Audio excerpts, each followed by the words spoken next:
Thanks for coming to ITD, to this center. As you know, we are part of the Universidad Politécnica de Madrid, the Technical University of Madrid. And this center is like a connecting tissue for provoking unlikely connections between knowledges, researchers, organizations, because we are convinced that the kind of problems and issues that we have to deal in our era needs radical collaboration among people and among organizations and institutions. So this was the aim of the creation of this center 6 years ago, and we are very happy to confirm that this U1 hypothesis is something that has a space in this time, in this wicked situation that we have to face together. So we are very happy with this format that we like to call unlikely dialogues. And what it means is that we want to have the opportunity once or twice a week to invite people coming from very different places, from very different organizations, from very different research groups of our university, and just to enjoy thinking together, inspiring together, and provoking something that we like to call collective intelligence. So the idea of the unlikely dialogue is to have a conference or a panel for around half an hour, for 45 minutes. Here we have the today agenda. And after that, to devote at least half an hour to open a conversation. A conversation is a conversation. It's not a new conference. So we want to ask for you to have interventions that are not competing with the panelists. The panelists are the panelists, and we are going to open and to tie a conversation. And finally, we will try to have some kind of conclusions. This is a dialogic conversation. It's not a dialectic conversation. We don't need to reach to a consensus. We just want to think together and openly about an issue. Today the issue has to do with one of the innovation partnerships that we are dealing with as the ITD with other partners of the public and private sector and also NGOs to deal with the issue of accessing to energy services in refugee camps. It's something that started 5 years ago with the impulse of the Spanish international cooperation. Today we have here one of the promoters of the initiative, my friend Manuel Sánchez Montero, and we also have representatives from the private and public institutions collaborating with us in this partnership. Partnerships are fashionable. People are talking about partnerships everywhere, but we all know that it is very difficult to put it into practice. And what we want with these partnerships is not only to deal with an issue, with the energy, we also want to learn how to collaborate, how to create these spaces where radical collaborations are a reality.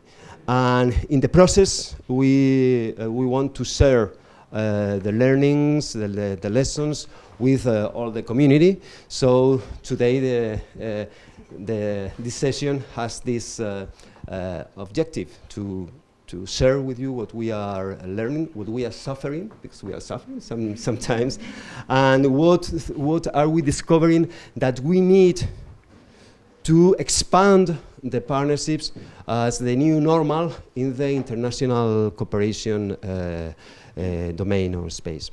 So, first of all, I want to open the floor to Edelmira Campos. She is an advisor of external relations of UNHCR with the United Nations Humanitarian Council.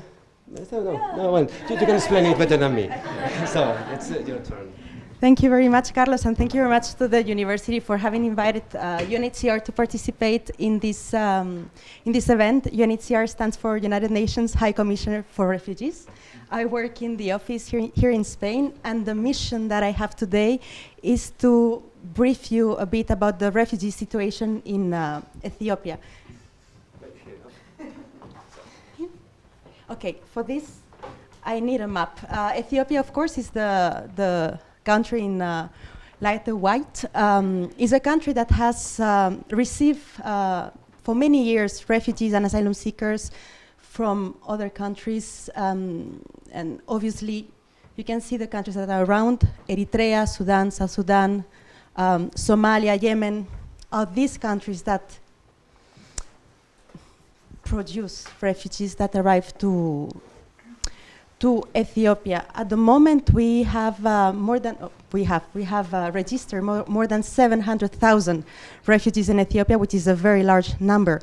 Ethiopia is one of the countries hosting the largest number of refugees in Africa. This is a great effort. Ethiopia has an open doors refugee policy, meaning that they receive the refugees, they try to provide protection. We assist the country, UNHCR assists the country in doing that. We do it with other humanitarian partners.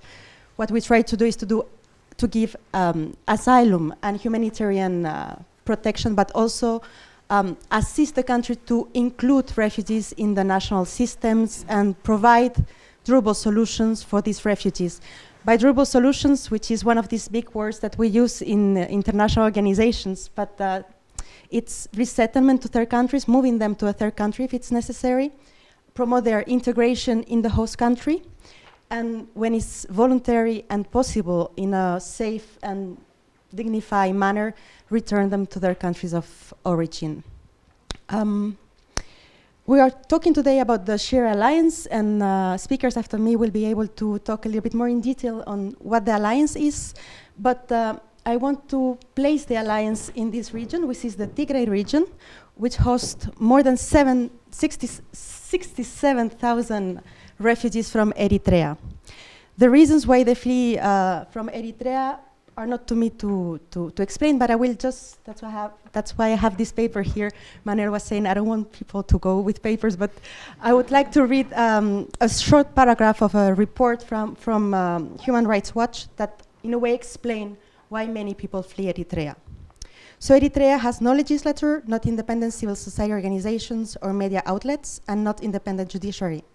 The government restricts religious freedoms, banning all but 4 groups, and every Eritrean must serve an indeterminate period of national service, which is military service, after turning 18, with many ending up serving for well over a decade. That in a way explains the profile of those that are in Tigray region and in the camps in Shire. Most of them are single young people, and very often minors, those that are almost 18, or even worse, unaccompanied or separated children. As I said before, it's a very huge responsibility for a country to host so many refugees. It's an effort, it's a resource, is a effort from the resource point of view, from the asylum system, and that's why in 2016, the UN General Assembly adopted what is the New York Declaration for Refugees and Migrants. It's a very long document. I invite you to read it, but one of the main elements that I think is important for this, for the presentation today, well, the clock is in red, but I'm almost done, is that the responsibility of protecting refugees shouldn't fall in one single country or very few countries. Most of the refugees are not in Europe, as you know. Most of the refugees are in the global south, and the host countries are overwhelmed by the situation. So this New York Declaration helped the members of the General Assembly to agree that protecting refugees should be a shared responsibility. Shared responsibility, not only the responsibility of the host countries, also of the rest of the countries, but also responsibility that should be undertaken by the private sector, the public sector, the academia, civil society. We all can contribute to the protection of refugees. So these are the big words, how to implement it. One of the consequences of the New York Declaration is the comprehensive refugee response framework. The idea was to design, develop and implement a series of activities, initiatives that would help the host countries to protect refugees and to share the responsibility with others. The initiatives were supposed to be based in 4 main pillars: reception and admission, support for immediate and ongoing needs, support for host countries and communities, and durable solutions. Ethiopia in 2017 decided to become one of the countries focusing and participating of this comprehensive refugee response framework. And I think I don't make any spoiler if I say that the Shire Alliance very much is based in these pillars. More precisely in the last 3, support for immediate and ongoing needs. Refugee camps vary from country to country, from region to region, from camp to camp, but something that most of them have in common is the scarce of resources. The fact that the Alliance assists the ongoing needs related to energy or to electricity, it's very important. The fact that it looks at engaging with the host community and integrate the refugees themselves is also very important, and it looks for durable solutions. Something that we very much appreciate at UNHCR is the fact that this alliance is sustainable, is innovative, can be replicable in other camps, maybe in other regions or countries, and something that is very much aligned with the spirit of the New York Declaration, with the shared responsibility idea, but also with the Agenda 2030 and the SDG 17. Besides the SDG 7, which is energy, the SDG 17 is the one talking about alliances. It's a multi-actor alliance, and this is an added value for us. This is really the concrete example of a shared responsibility. So I think I've spoken for more than 5 minutes, but being Spanish, I think that you can excuse me. Thank you very much. Thank you very much, Edelmira. And it is also my pleasure to invite to Macarena Romero, and that she works for our Spanish Agency of International Development. Thank you very much. So, thank you very much. Good afternoon to everyone. Thank you to Universidad Politécnica de Madrid for inviting to sharing with you this experience, Alianza Shire. Is an example of different sectors' collaboration on access to energy for crisis-affected communities. As Carlos commented, there is a need of better collaboration with different sectors. So within this framework, Spanish Agency for International Cooperation, together with other partners, promoted in 2014 the creation of the Alianza Shire, the first multi-stakeholder partnership on humanitarian action in Spain. Alianza Shire is formed by the Spanish company Iberdrola, Signify, Acciona Foundation, the Innovation and Technology for Development Center at the Universidad Politécnica de Madrid, and the Spanish Agency for International Development Cooperation with the collaboration of UNHCR. 5 entities from the public, private, and academic sectors collaborating to develop energy supply solution in refugee camps. We are an innovation platform that aims to develop sustainable solutions for energy access in refugee camps and their host communities. Also, these technological solutions have the following characteristics: sustainable on the long term, adaptive to other contexts of humanitarian crisis, and active participation from the project's users. Between 2014 and 2017, Alianza Shire developed a pilot project in one of the Shire refugee camps in North Ethiopia, where energy access related problems were numerous, like irregular supply to services, deforestation, women and girls safety risk. We benefited 2,000 refugees. Once the first experience was completed, the actors involved in the project decided to scale up the intervention. Since 2018, we are scaling up that project to the 4th camps in Shire, targeting 40,000 people in the refugee camps and host communities, co-funded by the European Union. Thank you. Thank you, Macarena. So, I just want to say hello to those who are following this dialogue from Ethiopia and from other places, and to say also thank you for being there. And let's go to the dialogue. Then my colleague Manuel Pastor from itdUPM, he is going to give an overview of the work that we are undertaking in this partnership. Thank you, Manuel. Give me, please. Okay, thank you, Carlos. Hello, everyone. First, I would like to invite my colleagues from Acciona, Signify, and Iberdrola to come here with me.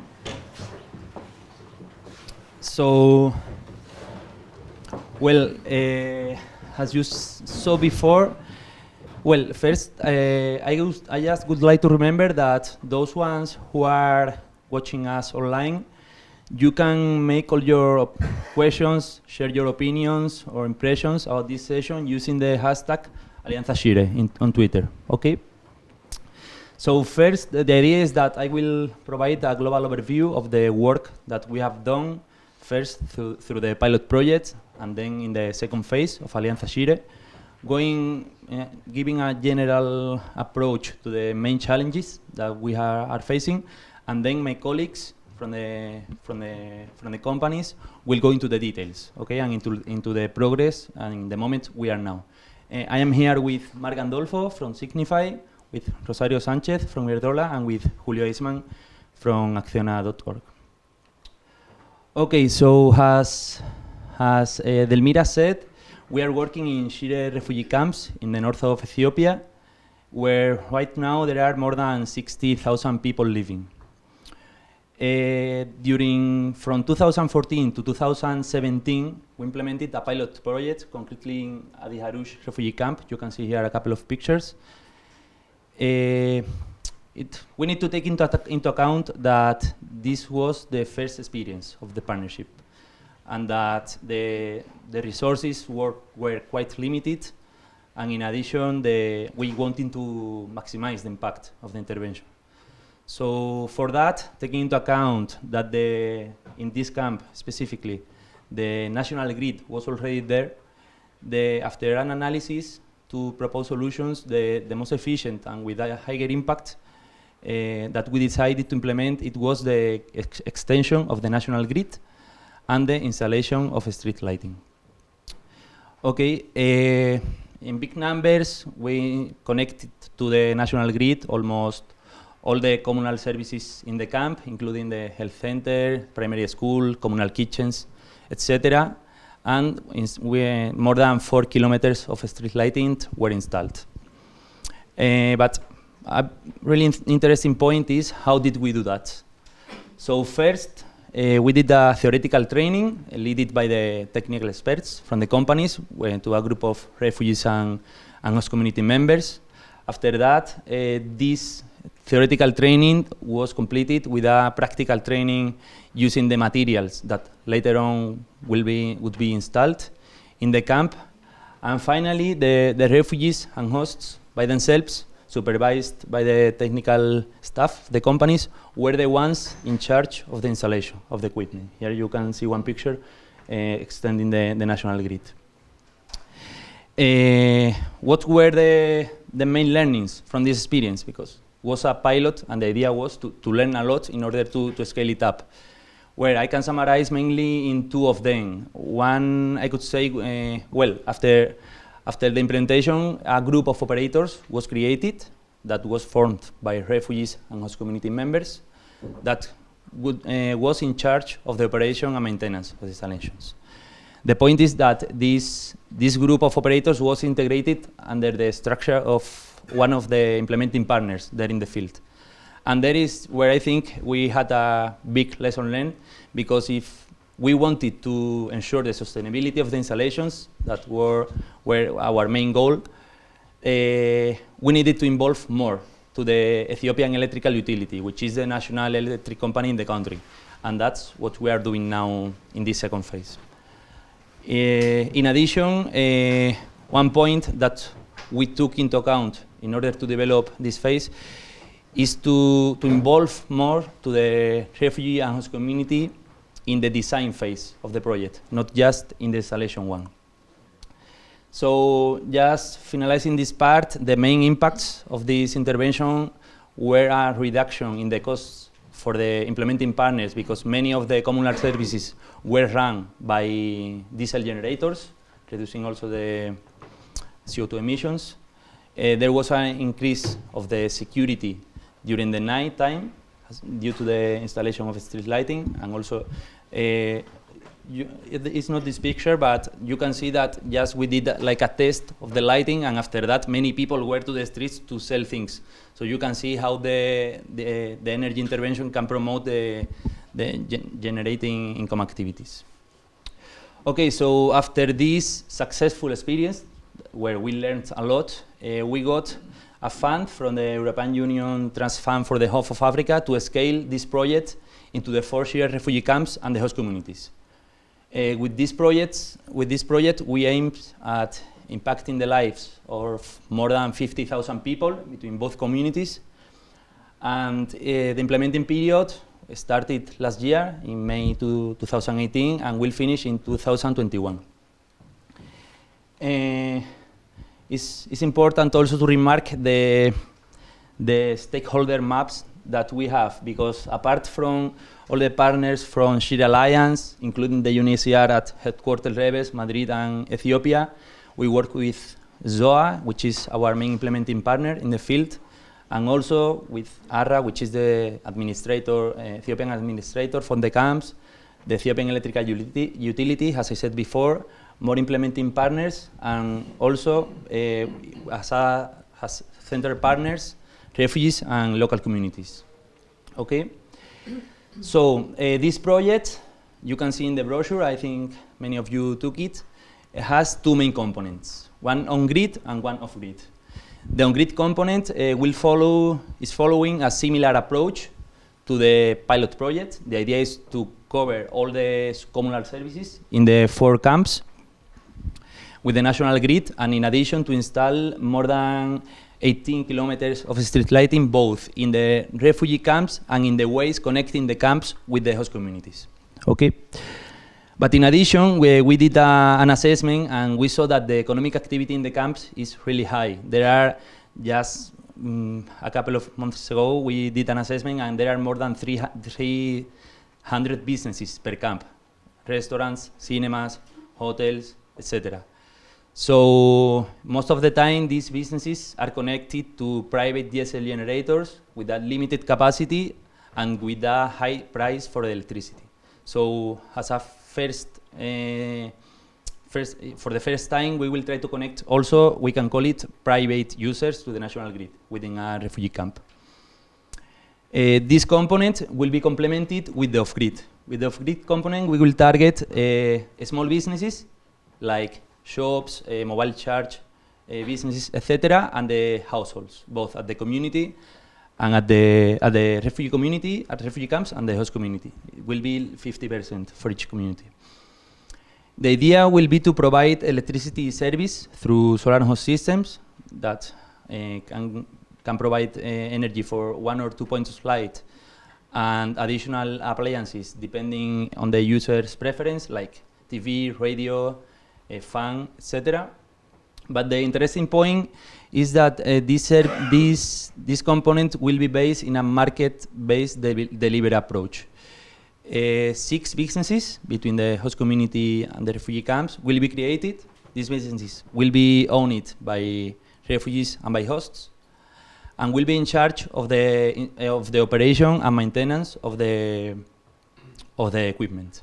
For that, the users in the refugee camp and host community will pay a monthly fee. which, as you can imagine, in a context like refugee camps, requires a big change in the mindset the services are being provided right now. So, in which moment are we now? From 2018 until now, we have been, and we still are finalizing the design phase of this project. And from starting in 2020, we will start with the capacity building, both for the on-grid and for the off-grid component. And by the end of second semester of next year, we will start implementation, okay, with some differences within the time frame, sorry. And then finally, the monitoring and maintenance stage. Well, just before giving the floor to my colleagues, I just wanted to make a couple of reflections about the main challenges we are facing now. One, and it's based, maybe if you see here, and especially in humanitarian contexts, sometimes, especially in the field, it's difficult to understand why the design phase takes so long time, and it's understandable. But when we are working, and because the situation is very difficult there, but when you are working in an intervention involving so many partners, as we saw, and with the aim to develop sustainable solutions that somehow are challenging, are facing to change the way that the services have been provided for so many years in this context, it requires a lot of time, not only to work with different stakeholders, but also to change the mindset of the populations. So now my colleagues will go into the detail of this, of the development of both projects and into the challenges, okay? So now I give the floor to Rosario Sanchez from Iberdrola to present the on-grid component. Thank you.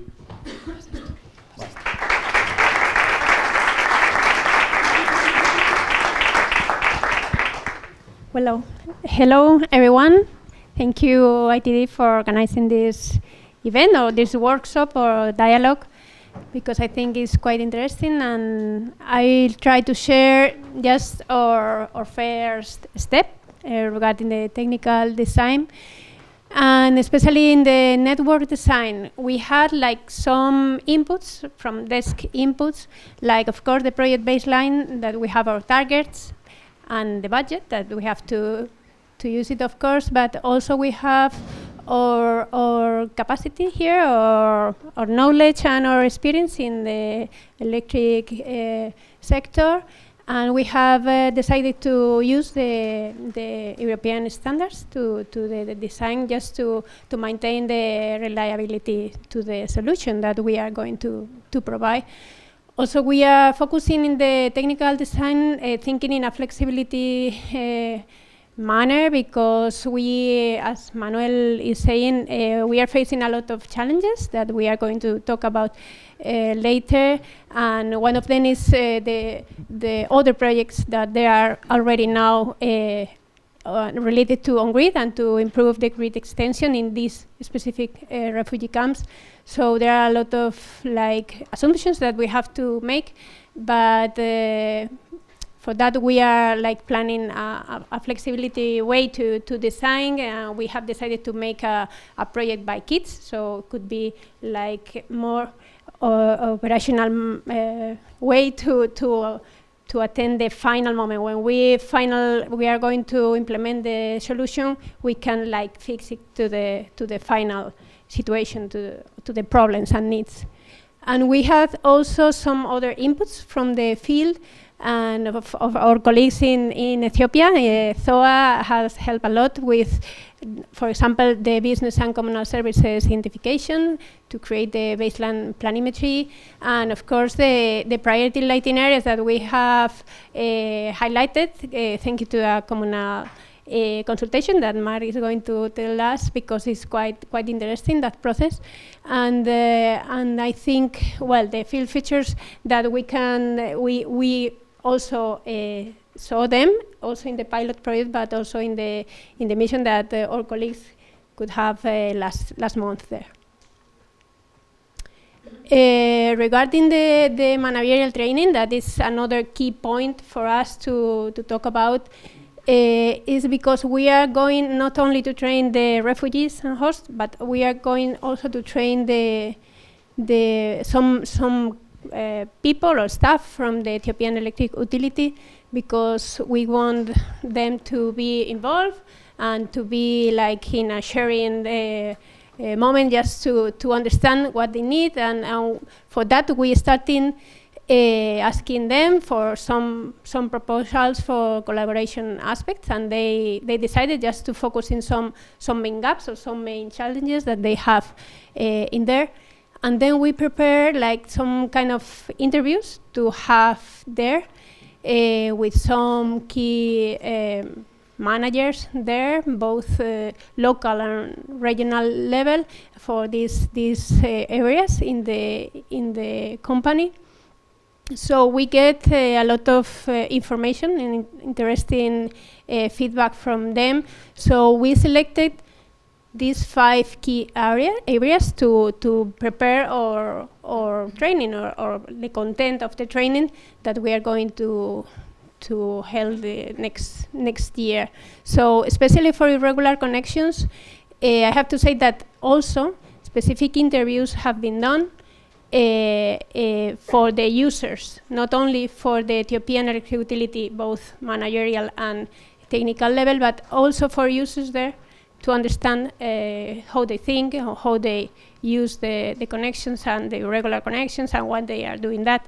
So to understand better the problem there. And regarding the main challenges, Manuel said you have to talk about main challenges in 5 minutes, so it's quite difficult. We highlighted 3 here.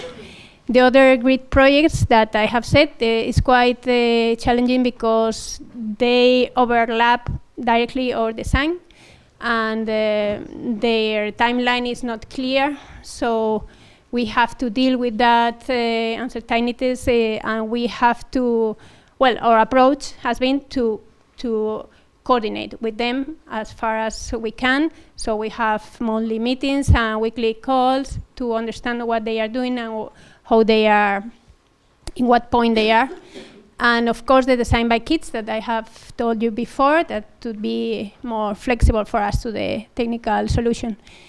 The high refugee mobility is something that also I think we learn now, but we learn in the pilot project, because some operators that we have trained finally left the camp, so the maintenance is not as good as we desire. So for that point, we are focusing like a new way to give that training that we give in the pilot. In this case, we are going to train some trainers, some people from other organizations or NGOs there, and that trainers are going to train the refugees and host people there. So that training could be replicated and could be repeated more times to people who need it in the future. So it's something to assure the sustainability of the system in the future. And regarding the last one is, at the moment, the Ethiopian Electric Utility, it seems that it's quite difficult to include the refugees in the a workforce, with a remunerated work there. So we are thinking or searching for other solutions to link those refugees and people trained by us in energy and maintenance. Maybe looking for some cooperatives that we know they are working there in some kind of in this context. And well, it's something that we are searching and looking for a new solution. So if you have any any solution for us, could be great. Thank you very much. Okay, thank you, Rosario.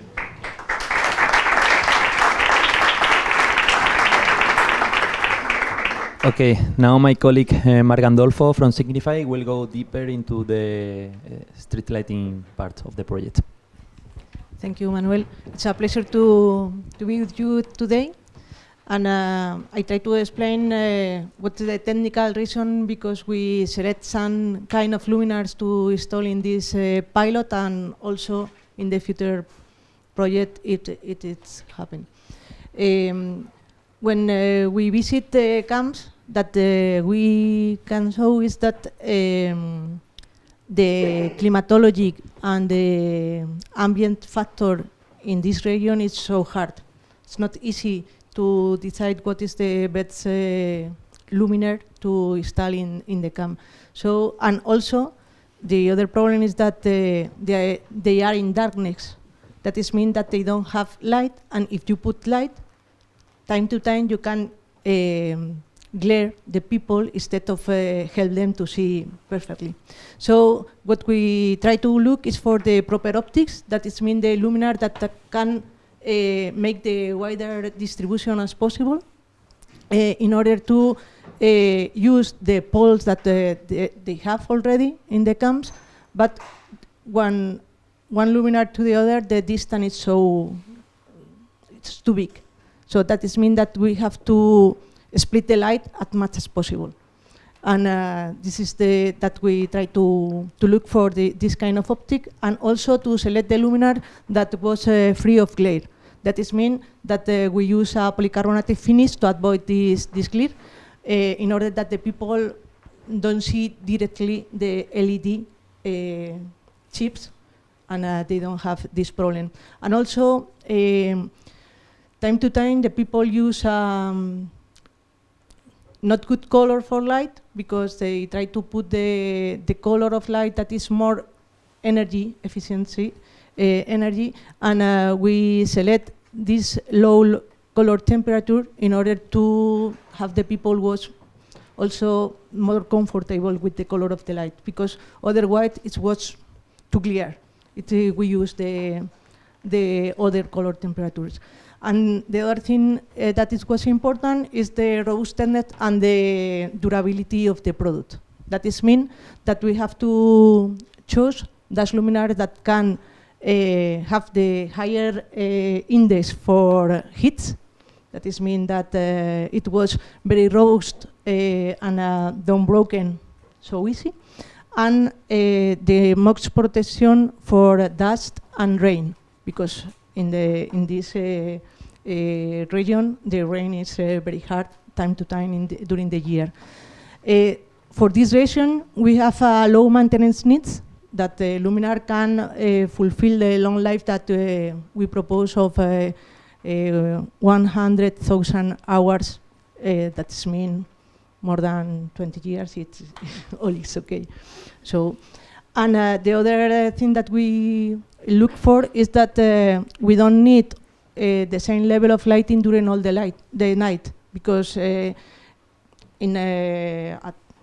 1, 2 in the morning, you don't need the light level as you need 8, 10, 12 before the people is sleeping. So what we choose also was an integrated dimming curve in the luminaire in order to have a dimming level during the rest of the night that the people is not working for the camp.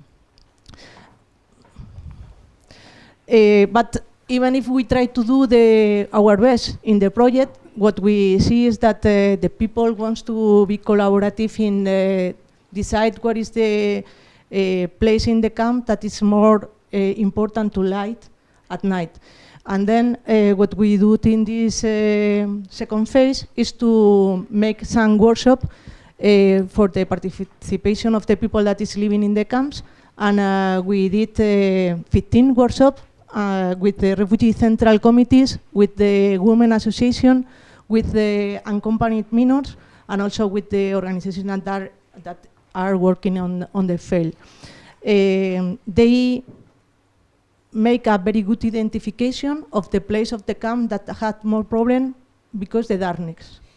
And we try to merge it with the street lighting that we have to put in the camp in order to fulfill the need of the communal service, that is the kitchen, that is the school, or another part, but also taking into account what is the right way to put the light in order to fulfill the needs that this workshop have put in online. No?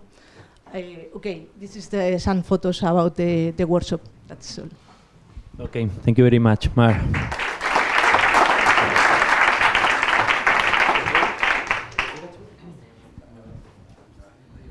Okay, now our colleague Julio Eisman from Acciona.org will explain the off-grid component. Thank you very much. Well, just a brief introduction of the Acciona Foundation. It's the corporate foundation of Acciona, industrial Spanish group, and was born maybe 10 years ago, going to 11 years. And we are active in different countries, like in Peru, Panama, Mexico, and so on. When we begin with this, we began looking for this problem of energy access, and specifically electricity access. We detected that the problem was not the technology, the problem was mainly the delivery model.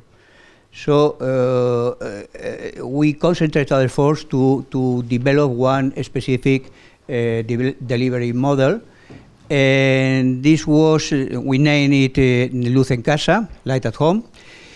And this is a model developed by Acciona Foundation that facilitates electricity access through renewable energies to those remote and dispersed population not attended by conventional solutions, not be attended by grid extension mainly.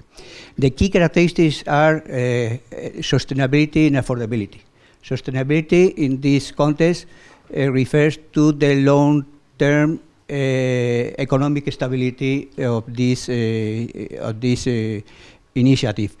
And this is not very easy in a context that are really very poor people, but we try to find a way. And affordability is that this, one of the, let me go back, about sustainability, one of the critical points is that the users have to pay for the service. This is a fee-for-service model. And this is critical for very poor people, and the idea is to have the balance with affordability. They have to pay, but they have to pay, our criteria is less that they are paying for the equivalent or worse service, like for the batteries, to charge the telephone, something like this. This is our criteria. There are different criteria the World Bank use that must be less than 10% of the incomes of the people. But in some cases it's difficult to calculate the incomes of the people, especially in the refugee camps. So we prefer to use how is the cost they are spending now, and we guarantee that we are below this. And we approach this with the market. The market is very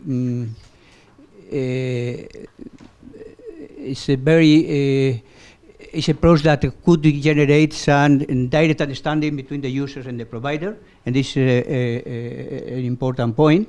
And this is because we remark the use of fee-for-service.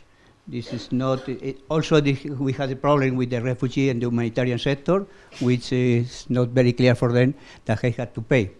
But we will try to get the compromise there. We create a renewable energy service company that is the responsible of the supply of the electricity, and is concentrated much more in what is the service, not the products, and for low-income remote communities. The management is based on the multi-stakeholder vision, and especially we create the photovoltaic electrification committee in each community we are supplying. And finally, our final purpose, of course, is the local development. So not only by the user's impact with the electricity, but also creating businesses like we call the Users Assistance Centers, which are really entrepreneurs that decided to go ahead with this business, providing service to the community and gaining some income from this activity. Also, at this moment, we have 10 years model experience. We reinforce the model, modify them, and adapt a new technology and so on, trying to improve continually. We have now 3 RESCO in Peru, Mexico, and Panama. We have near 20 user assistance centers, which provide the service to the final users.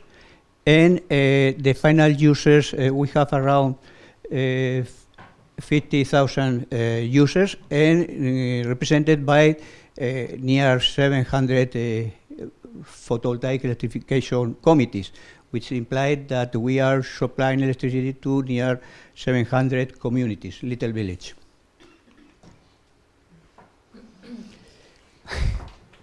Well, I start this paragraph from a document of the Shire, and I think that this reflects very well the situation in the refugee camps. They refer that there are 25 million people, refugees worldwide. Many of them live in refugee camps during a long time. In Ethiopia, maybe the average time in the refugee camps are around 12 years, something like this. So it's not only to maintain the people there, but the challenge is to increase their possibilities to develop themselves as people. So in this situation, the humanitarian response becomes a form of long-term development. And this is not very coordinated because the humanitarian bases are much more around protect the people, and the development aspect is quite different. So I see that all this sector is in a transformation way. So it's necessary to discuss the possibility of market-based approaches implemented by a variety of development partners. And finally, what is important is how could we learn from each sector. And this is the key point.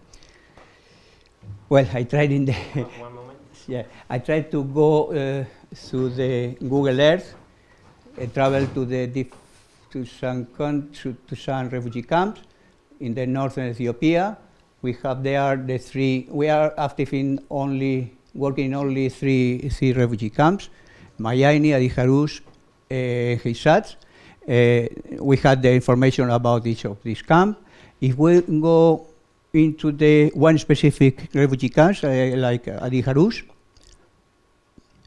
we had integrated the information we got from different sources, and we have here the limits of the camps, also each specific zone, which are divided to get the address of the camp, and also communal services and infrastructure. For instance, they are referred there the communal kitchen, communal pipes, churches, and different schools, and so on. So we have all this information, but we are interested in what's happening in the supply of electricity. And we detected and identified there the different suppliers. We have their own diesel generator and extend with some wires to supply to their neighbors, and they are private supplier of electricity, really. We take care of them with different photos. Is not the best photographer, but also we are interested. These people is interested for us because they could be, well, they had this type of business. We had the possibility to go in conflict with them, or to be to expand their business with our model. So it's interesting to comment with this. But also we are interested in little entrepreneurs that have their own shop concerning or selling telephones, or charge telephones also, and solar lamps and something like this. This is the the information we got from the camps. It took us about more than 1 year. It was a surprise for us because we thought that this information could be useful from the beginning. But in any case, now we have to develop the selection criteria and then to apply this criteria in agreement with the different social organizations there. So a long way. About the host communities, we marked there a 5 kilometers radio circle, and we identified the different communities around the refugee camps. Of course, the last one is Maisebri. You can see there behind the limits of the camp, but different with different color code. The idea is that some of them are in planning to be electrified. Also, we have to get the information about the lines, the medium voltage lines. We have all the information of the Tigray region georeference. And we have to count the distance from the community to the lines, because this will be the next electrification project that will go ahead with the Minister of Energy, Water, and so on. The idea is that we have to select some of them with this criteria. We are using criteria about the number of houses there. In this community, for instance, we have the number of houses, the administration dependence they have, and the distance to the lines, and so on. And we have to apply this criteria, comment then with the Gebele. Gebele is the local authority. We visit all the Gebele in the 3 refugee camps. This service is in the last May.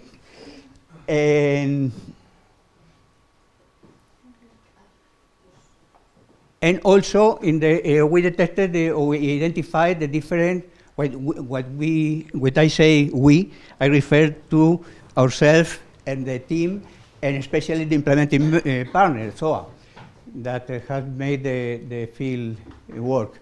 And was identified there the entrepreneurs also looking for shops that they had a business and try to expand the business to this new branch of solar equipment. For instance, this is the case. This is a very rare case because this is a woman. We have a problem to identify because we have to have half and half in our goal of the project. Very briefly, go to the last. No, this one. No, the next one. The basic difficulties we found there. We expected some difficulties, of course, and some with difficulties like the language. Tigrinya is not the most popular language in the rest of the world. We had to manage the situation, but this is a standard or normal way. But what we have found some unexpected difficulties. One is the basic information data. We cannot imagine that in the refugee camp, they don't know, the administrators don't know how many, in which shelter are the refugees specifically, or how many refugees are in each of the shelters. So we have to try to detect all this information. We are, with the collaboration with HCR and ARRA, and so of course we are looking for this information. The different culture between humanitarian and development, also for our implementing partner, is a problem because they are, their normal behavior is try to protect the refugee, but here is that they have some possibilities, they had to assume some risks, and so this chain of 9 is difficult, and also they had to be combined in order to combine the rest of the organizations. The lack of project coordination, we found about 3 or 4 projects, different projects, trying to do more or less similar things, and nobody is coordinating this action. So we spend a lot of time trying to coordinate in some way or try to find synergies between the different projects. We found also multiple local stakeholders. There's also some organization, they had to we have to have their opinion in different levels, at the national levels, at the camp level. So with many actors, all of them, we had to propose and to try to check a final decision. And finally, we didn't find any consolidation of previous experience. There are experiences, of course, that have been done in refugee camps, but there is no the knowledge of the result or how has been working and how not. So we have to beginning from the field, green field, and try to consolidate our knowledge and to send or to disseminate this knowledge to interested people. Thank you very much.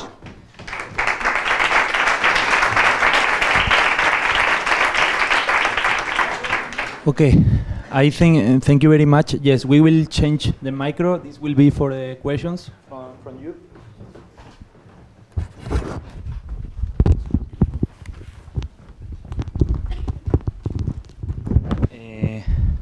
Okay, so I hope you got more or less the basic information of the projects and about the current progress of both components, as well as the main challenges we are facing. So now we go to the interesting part, which is the interaction with you. But first, I would like to remind that our online colleagues, you can share your ideas, comments, questions using hashtag Alianza Shire. And if you allow me, I will launch a couple of first questions to our colleagues just to start the discussion, okay? One per component. I think there are 2 points that you may be asking, so we will start from that point. First, I am here with my colleague Juan Carlos. He's part of the technical team of Iberdrola working in Shire Alliance project. So I think it's interesting if you can explain a bit more what is the approach we are following with the kits, with the design of the kits for this project, in order to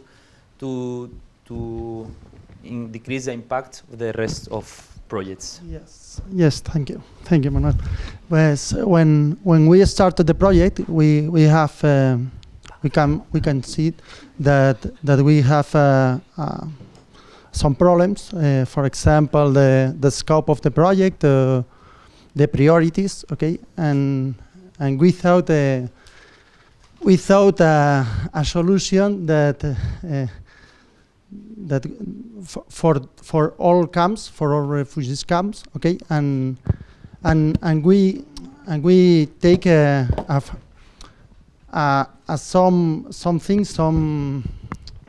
some solution for all camps, okay. One capability is a flexibility for all camps, okay. Other capability is a reusable design, okay, because we think that this design is probably used in other projects, okay. And other thing is the training, easy training, okay, for the people that make this project, okay. And the last is monitoring and control the project, okay. The first step is the flexibility is the most important, okay, because we don't know the scope and for this project and we think that it's a general point in this type projects, okay. Because we don't know the people on the priority for this project, and we don't know for the last time, okay. We don't know for the last time, and other problem that we think is the the modification of the design, okay, of the under construction. Okay, when we started the project, it's probably that we need to change the design. Okay, and we think five kits. Okay, one kit is a pole kit. Okay, it's the general kit and includes the light kit. Okay, it's for general illumination and we take the pole and the wires. Okay, and the general wires for all service. Okay, other kits is a small service. Okay, for I don't know, for example, for communities. Okay, for small communities, and other is a big service, for example, for community kitchen. Okay, it's a high consume of electricity. Okay, it's really it's a surprise for us. Okay, because we need a big wire. Okay, and big capacity. And the last is a business kit. Okay, it's a little kit, but it's very important for flexibility for when we now started designing it. Okay, we don't know where are the business or in the last visit in this October, we see a new service that we don't know, a big service with a community, and we think that is a good solution for this case. I don't know if thank you. Thank you very much. And thank you, Juan Carlos. And now I think that many of you may be thinking regarding the off-grid component. Okay, the grid is already in the camp. What happens if someday, hopefully, the shelters can be connected to the national grid, because it will be a better and cheaper service, probably. So I give the floor to Julio to explain a bit how we are approaching this point. 1 minute, okay, Julio? I'll try. I'll try. The first thing is to congratulate ourselves, because this would be a very good news to have electricity in all of all the shelter of the refugee camps. But finally, they will be connected in the future. Well, the idea is only to take out and dismantle the solar panels, that are plug-and-play equipment, and move to mainly to host communities, because this village has the houses very with a high dispersion, and in some cases will be connected just the houses down the lines or very close to the line. So most of the houses in any case could be not connected to the grid. So we move to this, or we move, or the people, or the RESCO will try to move to this situation. Yes, I mean, just to complement, since the users are paying for the service and not for the equipment, it's easy, thanks to the way the model is being designed, to transfer the equipment. Yes, okay. Yes, they pay for the service. In any case, as it's not depending on the network or the grid extension only, they have the possibility to decide that they will not allow this service and go. But the impact with the business is your question, mainly. I think that this business internally in the refugee camps has no sense. They have the possibility to move if the entrepreneur would like to be there, or the real situation will be to have the biggest business in the host community entrepreneurs user assistance center. And I think that thirdly, I would like to say that with the plans, I am not very sure that they will comply them. So I think that it will take a very long time. But in any case, we had the possibility to move to the host communities mainly. Okay, thank you very much. So now we open the floor. Okay, as Carlos said before, just to remind you, the presentations already took place. So we appreciate concise, precise, and short contributions. You can make reflections, questions, but please take a short time. Thank you very much. My colleague is there with the micro. So, is there any question? We have one question from the micro. via Twitter. Here we have Lida as well. If you can introduce yourself. Okay.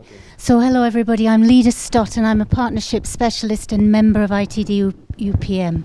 My question is about the future. If you're thinking of adapting this model, I'm interested to know how you are capturing the lessons.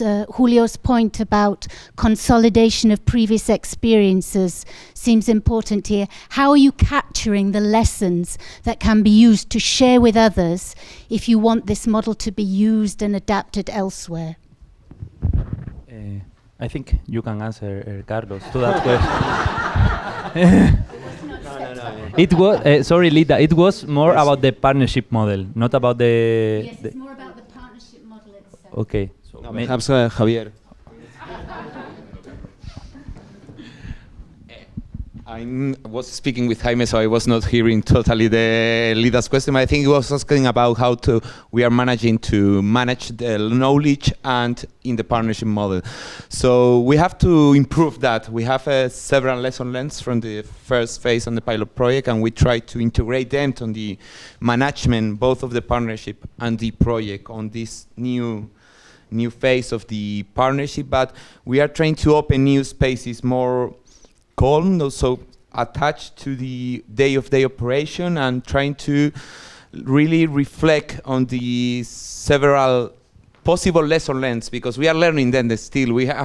Everyone talk about lesson learned. We have to learn them still, and we have to reflect a lot with members of the organization of the partnership, but more open and more broader with other stakeholders with experience on the humanitarian sector or in partnerships with different approach to similar problems. Even we were speaking about how you are managing the fighting to climate change in cities. They have similarities of what we are doing on Alianza Shire. So I think it's that the model. We are trying to create this kind of space for the future. We have a first meeting this week, trying to put it in place. It will be open on the future. We have one question from Twitter, I think. Yeah. Yes, Javier Baranda from Twitter is asking, vandalism is often an issue in ensuring the long-term sustainability of street lighting in camps, sometimes attributed to the lack of sense of ownership by refugees. Has the engagement of the refugee community in the project resulted in reduced levels of vandalism? No, it's the same. Yeah, one of the reasons that we choose this kind of luminary that you see in the screen is just for the vandalism. Of course, that if someone wants to cut the pole, the luminary is shut down and all the system is broken. But even if this luminary, you try to broken it, it's quite difficult. We try to do it because we forget to take with us some key to open the luminar, to make all the training with the refugees, and it was almost impossible to broken the luminar with a ¿cómo se llama? Maza? With a hammer, a very big hammer. To open the luminar. So this is one of the reasons, and the other reason to try to be sustainability the project is that if the lighting system lasts that which should be, then the system is good. If you put a luminar that the ingress of the rain broken the system, the gear, and also the chips that are inside, then you have a problem because it's not so easy to have all the components to change the system. And also we thought in this, and in the project, there are some spare parts that the refugees have in order to change if in some case the gear broken, or you need a fuse that we use to protect the light also for the lantern if they are bad weather.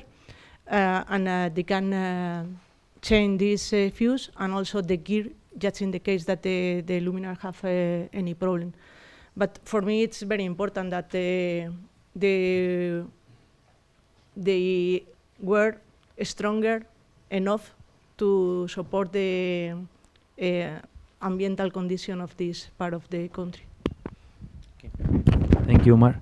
Anyone else has some question? Yes, Manuel. Introduce yourself, please. Thank you. Manuel Sánchez Montero from Acción contra el Hambre. Well, thank you very much, and congratulations for making this fly and also to land it down in something very concrete. So really congratulations.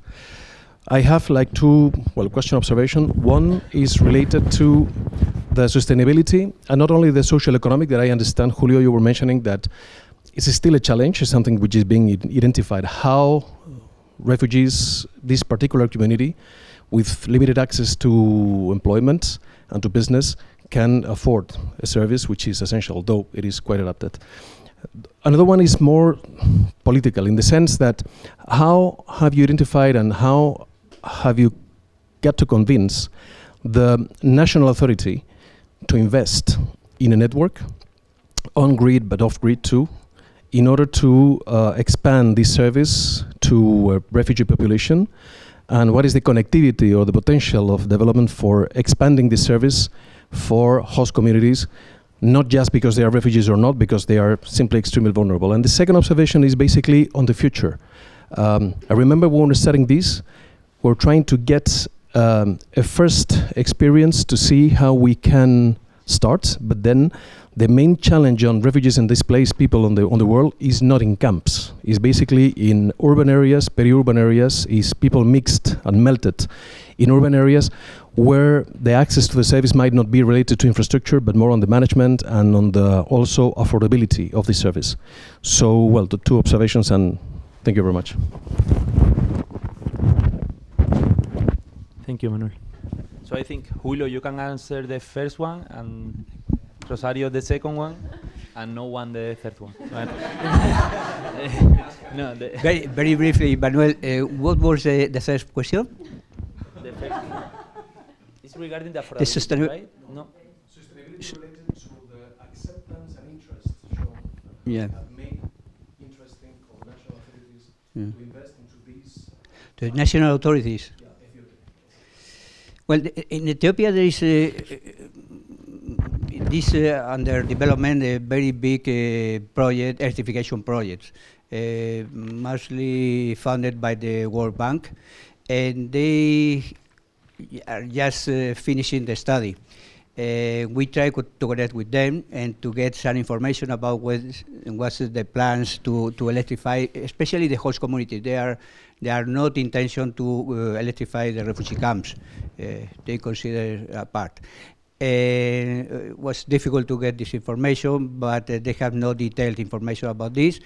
And they have well structured the difference, the demand that can be supplied from the grid, also from microgrids, and also for a standalone system like ours.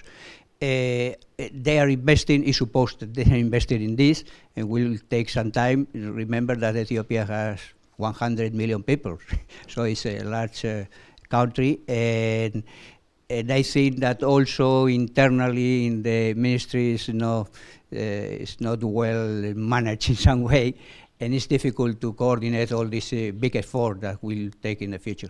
But I think that in this scheme is not currently considered the interaction with the private sector, and this is, for me, is an important question, because some market-based approach like ours could solve some situation and increase the speed to get the total electrification. Did I answer your question? Thank you. Well, you can complement. Yes, just only to add that, as Julio said, in the plan, in the electrification plan for the whole country, the refugee camps are not included. So this is like a challenge.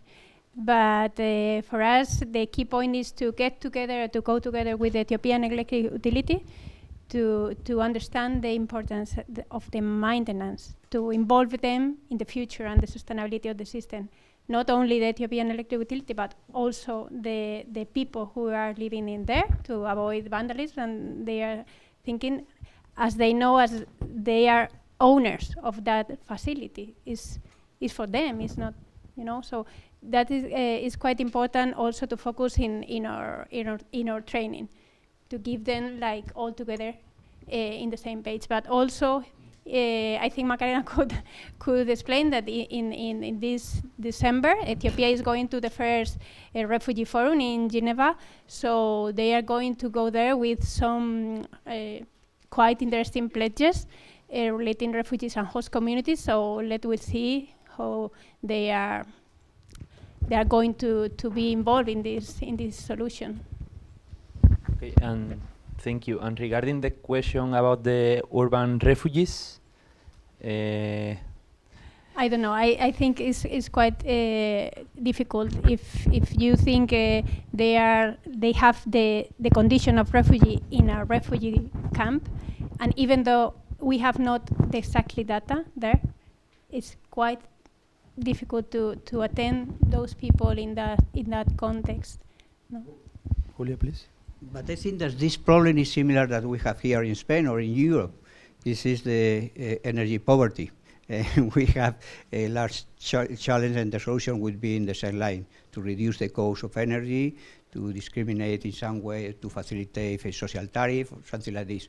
We have a beginning experience here in Spain. Okay, thank you. Someone else? We have time for one more question.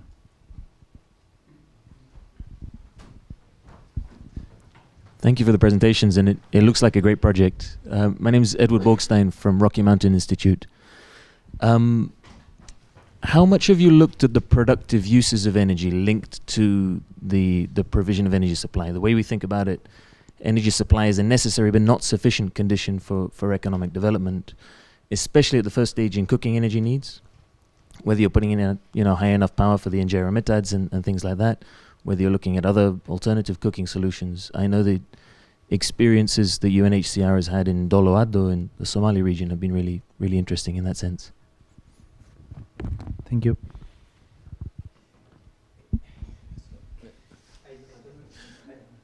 Maybe I could begin because it's my area of expertise also. So I think the cooking issue is quite interesting in these camps because there are communal kitchens supplied by working with electricity, especially for cooking injera, that is this typical Ethiopian crepe. So it's quite interesting because it's a completely different model to other experience in other parts of the world, because normally you have individual stove that are supplied with solid fuels, etc. So here you have like big spaces with around 10 to 12 communal kitchens that could be used around for 100 people each day between 8 to 10 hours. So on that point, our focus now is to provide good electricity secure through the grid on that kitchens. That is one of the main focus of the on-grid component. But we are not tackling at this moment the cooking issue at household level because we cannot do everything, of course.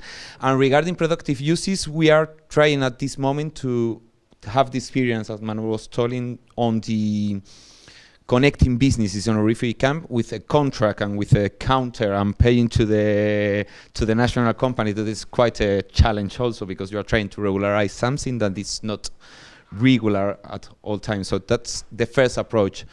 And it's true that in these camps there are not the most economic activities are focused on this kind of small business, cafeterias, hairdressers, etc.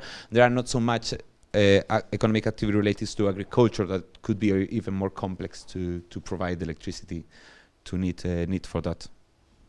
Okay. I don't know if someone would want Thank to you, contribute. Javier. Did you introduce yourself? Oh, okay, no, sorry, I'm Javier Mazorra. I'm working also in Alianza Shire partnership. Okay, thank you. So, well, I think we are running out of time. So my colleagues, Ander Arzamendi and Dalia Mendoza, which are part of Alianza Shire team, will make just a 5 minutes briefing of this session. So please proceed. Thank you, Manuel, and thank you to the speakers. I think it was very enriching and very useful for us to land all of this information in a concrete explanation of how a partnership works. And discussing the notes with Ander, we agreed on 4 main points that we would like to brief this dialogue in. And the first point, or the first idea, would be how complex contexts, like the Ethiopian context explained in the opening by Edelmira and by Macarena, require complex solutions that at the same time have to be framed in global frameworks, such as the comprehensive refugee response framework. And these frameworks must promote inclusion, durable solutions, and innovation, besides a whole list of other factors. But I think Alianza Shire is a clear example of how you can work towards durable solutions, inclusion and innovation in an approach of a multi-stakeholder partnership, and how the different capacities that complement each other from each of the actors that work in the partnership can ensure this innovation and this durability of the solutions. And also, it is very important that a partnership like this one lands or comes to ground in a first experience, which would be the pilot project, and that Ander would go deeply into that. Yeah, the second idea we want to highlight is the scale-up approach of the projects, beginning with a pilot project in which we could learn, test, assess different methodologies, technologies, delivery models, etc., and decide which are the most suitable ones and trying to maximize the impact. And then using and scaling up that strategies in a second phase, much more comprehensive, much more broad, in which we could address multiple aspects and achieve multiple impacts. This leads to the third idea we want to highlight, which is the great challenges that this implies. We have heard a lot of challenges, both from Rosario, Julio, and Mar, but also we have heard lots of strategies to tackle these challenges. I was writing it down, but I couldn't with everyone. We were talking about the capacity building, the strong presence on the field, the involvement of key actors, and also making them feel owners and empowering them with the solutions. We were talking about the flexibility and adaptability with the designs, the great effort we are doing in the changing mindsets, and the labor insertion of both refugees and hosts in the solutions we are creating.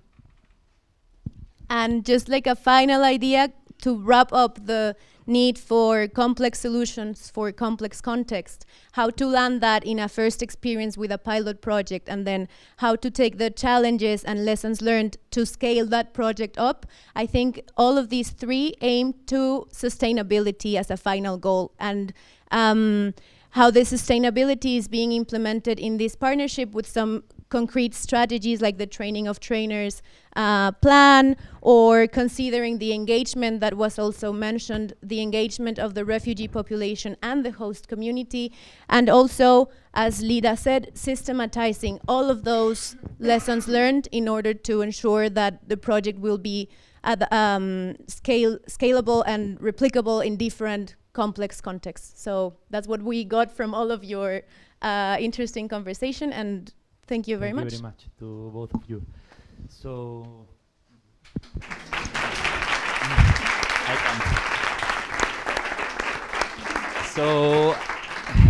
I hope we were able to give a brief explanation of what are we doing in Alianza Shire and in which point we are. In the coming weeks, we will share these conclusions, a briefing note, and also you will be able to access to the video that is being recorded today.